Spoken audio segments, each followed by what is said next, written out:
I am the Tofu Golem. Please enjoy the video. You start by verifying the dish and LNB are compatible with Astra 28.2e. That ensures the signal path will work. Once done, use a compass or phone app to point the dish toward the estimated azimuth and set the elevation from the dish scale. This gives you a reliable starting aim. Make sure the receiver or a satellite finder is powered and displaying signal strength, because you will need live feedback as you refine the position. You now move from coarse alignment into fine-tuning. First, loosen the dish mount bolts just enough to make controlled movements. Then perform slow azimuth sweeps while watching signal strength.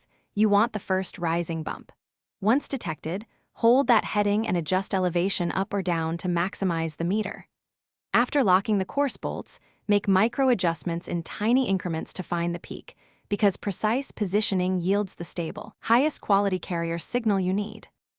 You finish by running a blind scan or transponder search to confirm channels from Astra 28.2e. That proves you're locked.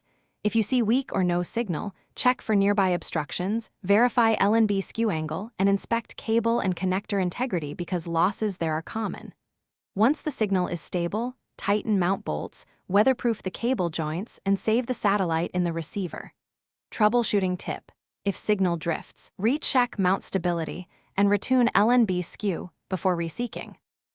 Thanks for watching. Consider subscribing if we helped you today.